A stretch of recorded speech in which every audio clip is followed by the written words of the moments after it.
बंदों गुरुपद कंज कृपा सिंधु नर रूप हरि महामोह तम पुंज दासु वचन रवि कर निकर। श्रद्धेय महानुभावों, योग शिखोपनिषद में यह पद आया है, बिंदुनादम महालिंगम शिवशक्ति निकेतनम देहम शिवालयम प्रोक्तम सिद्धीदम सर्वदेही नाम। अर्थात बिंदुनाद महालिंग है और शिव शक्ति का घर है। इसे देह को शिवालय कहते हैं। सभी प्राणियों को इसमें सिद्धि मिलती है। नाद रूपम भ्रुवो मध्य मनसो मंडलम विदुः। नाद रूप मन का मंडल भवों के बीच में है। यह दोनों भवों के बीच में यहाँ यह ज्ञानियों ने कहा है।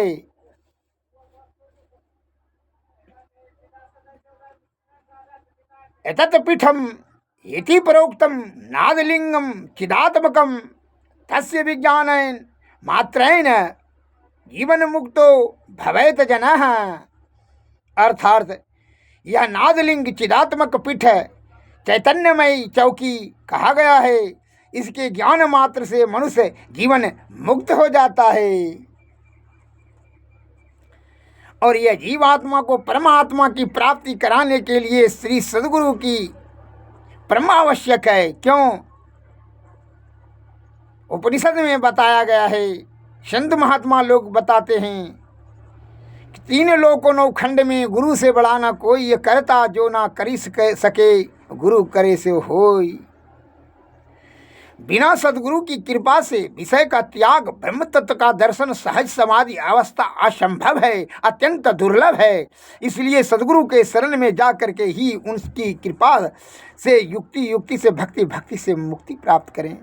हे भाई, यह जीवात्मा मन और माया के विषयों के कुसंगति में आकर के विषया आसक्त होकर के नाना प्रकार का जन्म मरण के चक्कर में फंस कर करके दुख को भोगता है। रोग शोक संताप पाप ताप सब भोगना पड़ता है। यह विषय की आसक्ति के कारण से यह जीवात्मा की दुर्गति होती है। बिना सदगुरु के कृपा से आप इससे मुक्त नहीं हो सकेंगे। इसलिए सदगुरु के शरण में जाएं। एक मैं लघु कथा आपको बता रहा हूँ, जो कि एक सेठ जी का इकलौता ही बेटा था। उसका बेटा कोई काम नहीं धंधा करता था और जो वह केवल जो है इधर उधर भटकते फिरता था। तो उनके पिताजी ने, सेठ जी ने कहा, अरे तुम कुछ कोई काम धंधा करो। कहते कहते जो है एक दिन जो है वह परदेश चला गया काम धंधा के चक्कर में। अब यह साल 6 महीना वहीं अटक गया। तो ये जो है सेठ जी का अंतिम समय आ गया। सेठ जी ने अब तो मन में विचारने लगा कि अब जो है यह संपत्ति तो जितना जीवन भर कमाए तो व्यर्थ में चला जाएगा। इसलिए इसको अब सुरक्षित व्यवस्थित रखने के लिए क्या करना चाहिए, अपने अपना दिमाग लगाया। बेटा को खबर दिया। बेटा को तो आने में देर लगा। तब तक जो है सेठ जी मृत्यु को प्राप्त कर लिए। सेठ जी मरने के पहले ही अपने डायरी में लिख चुका था कि संपत्ति पूरा खजाना शिव जी के मंदिर के त्रिशूल ऊपरी हिस्सा में जो त्रिशूल है उसके ऊपर हम सभी खजाना छिपा के रखे हैं। जब धन की जरूरत है उसको निकाल लेना।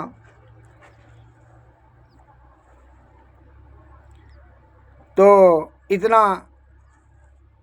ही लिखा पाया था और यह खजाना का भेद ज्ञानियों से पूछ लेना। वह ज्ञानी आपको बता देगा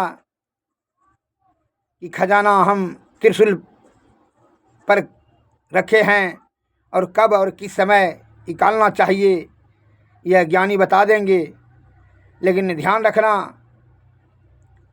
कि बैसाख के शुक्ल पक्ष में 4 बजे शाम को तुम वह खजाना को शिव जी के त्रिशूल पर जो खजाना छिपा कर रखे हैं उसको निकाल लेना। यह कहते हुए सेठ जी ने प्राण त्याग दिए थे और वही डायरी जो है बक्सा में रख दिए। सेठ जी मर चुका था। जब सेठ जी का बेटा आया तो उसको दाह संस्कार कर चुके थे उनके परिवारजन। सेठ जी के बेटा ने मन में विचार किया कि सारा संपत्ति जो पिताजी का था कहाँ है, पता नहीं चल रहा है। रुपया धन जो सोना चांदी रखे हुए थे पिताजी को पता नहीं चल रहा है। वो खोजने लगा। खोजते खोजते संदूक से डायरी लिखा। डायरी में लिखा था कि शिव जी के मंदिर के त्रिशूल पर जो है ऊपरी भाग पर जो त्रिशूल है वहीं पर जो है हम खजाना सभी रख दिए हैं। जब ज़रूरत होगा तो बैसाख के पूर्णिमा से दिन शुक्ल पक्ष में तुम 4 बजे निकाल लेना। अब तो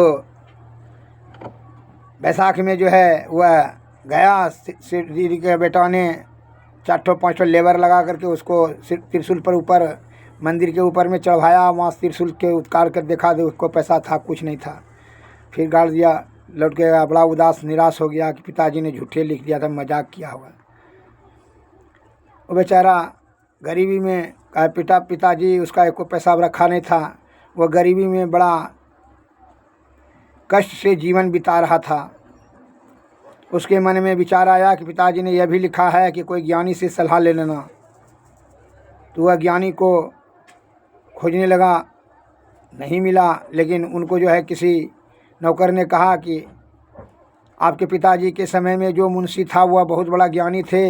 आपके पिताजी उनको ज्ञानी कहते थे, उनका बहुत आदर सत्कार करते थे। इसलिए आप जा कर के उनसे पूछिए। तब उनके पास में गए और तब जो है उन्होंने बताया, उनके मुंशी जी ने, तुम्हारा पिताजी ने जो बात लिखा है कि संपत्ति शिवालय के त्रिशूल पर है। और क्या लिखा था, कहा कि बैसाख के शुक्ल पक्ष में, बोला कि 4 बजे निकाल लेना। बिल्कुल अच्छा ठीक, आने दो बैसाख। जब बैसाख का समय आया इसलिए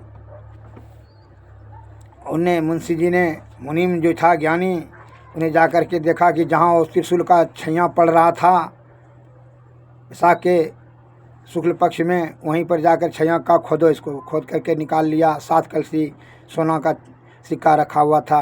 निकाल करके फिर जो उनका गरीबी दूर हो गया, वह अमीर हो गया, धनवान हो गया। एवं प्रकार से कहने का तात्पर्य है, उसी प्रकार हमारे संत महात्मा ज्ञानी ध्यानी बुद्धिजीवी ऋषि मुनि महर्षि ब्रह्मर्षि इत्यादि वेद पुराण उपनिषद में बता रहे हैं कि भाई यह जो परमात्मा है यह अंतर साधना से अंतर्मुखी होकर के अंतर साधना से ही जीवात्मा ब्रह्मात्मा की प्राप्ति कर सकता है। इसके लिए श्री सद्गुरु के शरण में जाएं, उनके द्वारा बताए हुए युक्ति से ही भक्ति करें। भक्ति से तभी मुक्ति होगा। लेकिन इंद्रियों के आसक्त होकर करके, इंद्रियां जो कि बहिर्मुखी है, साधारण जन के मस्तिष्क में यह बात नहीं आ रहा है कि हमारे संत महात्मा क्या कहते हैं। इस रहस्य को बता नहीं समझ नहीं पा रहा है। संतों ने कहा कि नसाग्र नासिकाग्र भूर्वो मध्य आदि बातें लिखी हुई है, जिसके जब तक संत सद्गुरु के रूप में मुनिम से भेंट नहीं होगी, राज नहीं खुलेगा, त्रिशूल पर खोजते रह जाइएगा, कभी संपत्ति नहीं मिलेगा। उसी प्रकार आप काशी जमुना तीर्थ प्रयाग सोने के काठ के सोना चांदी के मूर्ति को पूजते रहिएगा, लेकिन वह ब्रह्म की प्राप्ति नहीं होगा। ब्रह्म की प्राप्ति सुषुम्ना ध्यान करें, प्रणव बिंदु पर ध्यान को केंद्रित करते। ध्यान किसे कहते हैं? शून्यगत मन को ध्यान कहा जाता है। जब मन से यह तीनों पर्दों के पार मन से कुसंगति छूटेगा, तब तो कुसंगति कहाँ छूटेगा? तो संतों ने बताया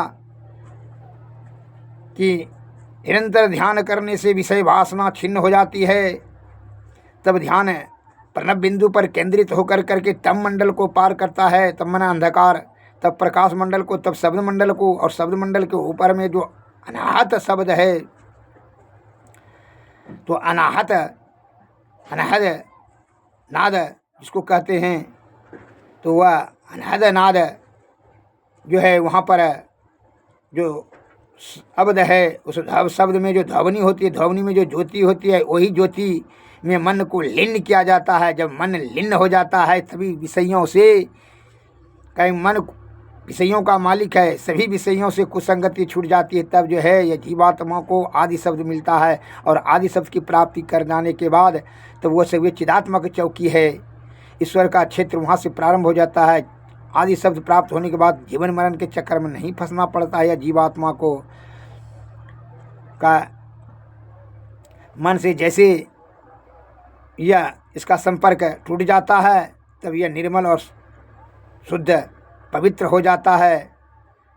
मन सूरत जीवात्मा पवित्र हो जाता है। तब जो है आदि शब्द से तब जो है वह धीरे धीरे निःशब्द में परिणत होकर के परम केवल पद ब्रह्म प्राप्त करता है। तब फिर जो है जीवन मरण से मुक्त हो जाता है, फिर जीने मरने का झंझट ही समाप्त हो जाता है। इसके लिए श्री सद्गुरु के शरण में जाना परम आवश्यक है। जिस प्रकार कोई ज्ञानियों के संपर्क में आकर के ही सेठ जी का बेटा ने खजाना को प्राप्त किया, उसी प्रकार यह जीवन मरण से मुक्त ही प्राप्त तभी होगा जब तक कि आप ज्ञानियों के श्री सद्गुरु के शरण में जा कर के उनकी कृपा से जुक्ति से भक्ति से तभी मुक्ति होगा। इसलिए सद्गुरु के शरण में जाना अति अनिवार्य है। अतः इसलिए संत महात्मा लोग बताते हैं, क्या बताते हैं कि बिना गुरु की कृपा पाए नहीं जीवन उधार है। फंसी श्रुति आई जम फांसी ययन सुधि अपनी नासी।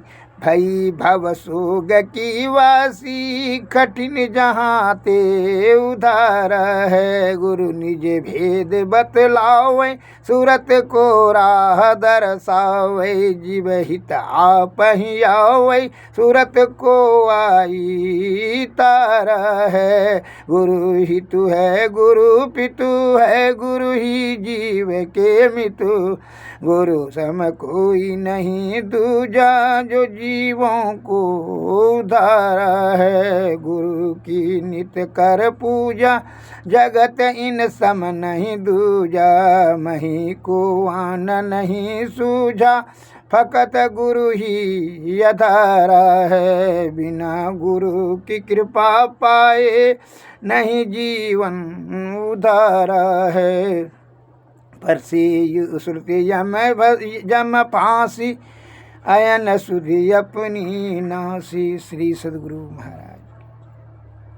इस संतों ने कहा, हे भाई, यह सूरत जो है, जो इंद्रियों के विषयों आसक्त होकर करके यमराज के कर्म कुकर्म के जो फल की प्राप्ति यमराज के अधीन में हो जाता है, और यमराज फल देता है, जन्म मरण के चक्कर में धकेल देता है, फल कर्म के अनुसार से फल देता है यमराज। इसलिए जब ये सभी से बचना चाहते हैं तो सद्गुरु के शरण में जा कर करके निरंतर ध्यान करें। ध्यान करने से, सुषुम्ना ध्यान करने से तभी जो है इसको कर्म कुकर्म सुकर्म कर्म कांड के चक्कर में तू नहीं फंसेगा, तब यह ब्रह्म की प्राप्ति होगी। इसलिए संतों ने कहा, निज तन में खोज सज्जन बाहर न खोजना। अपने ही घट में हरि अपने में खोजना। दऊ नैन नजर जोड़ी के एक नोक बना के अंतर में देख सुन सुन अंतर में खोजना। निज तन में खोज सहजन बाहर न खोजना। तिल द्वार तक के सीधे सूरत को खींच लाओ, अनहद धुनों को सुन सुन चढ़ चढ़ के खोजना। निज तन में खोज सहजन बाहर न खोजना। बजती है 5 नौबतें सुन एक एक को, प्रति एक पे चढ़ी जाए के निज नाह खोजना। पंचम बजे धुर घर से जहाँ आप विराजे, गुरु की कृपा से मही तह पहुँच खोजना। निज तन में खोज सहजन बाहर न खोजना। अपने ही घट में हरि अपने में खोजना। श्री भीतर में ही खोजिए। अगर यदि आप चाहते हैं कि जीवात्मा को परमात्मा की प्राप्ति हो जीवन मरण से, तो इसके लिए श्री सद्गुरु की कृपा की अति आवश्यकता है। इसलिए गुरु की जो है स्तुति करने के लिए, गुरु की प्रशंसा करते हुए संत महात्मा लोग बताते हैं, गुरु भक्ति की महिमा अपार निगुरा क्या जाने।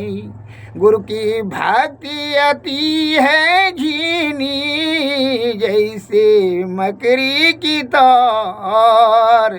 गुरु भक्ति की महिमा अपार निगुरा क्या जाने। भव जल नदिया गम बह धरवा, इसमें 84 की धार। गुरु भक्ति की महिमा अपार निगुरा क्या जाने। बिनु गुरु भक्ति परे जम फांसी, जम का खाएगा मार। गुरु भक्ति की महिमा अपार निगुरा क्या जाने। गुरु की भक्ति कटे जमा फांसी, जम के मुख पर है चार। गुरु भक्ति की महिमा अपार निगुरा क्या जाने। कहता कबीर सुनो भाई साधु, गुरु बिनु नहीं निस्तार। गुरु भक्ति की महिमा अपार गिरा क्या जाने।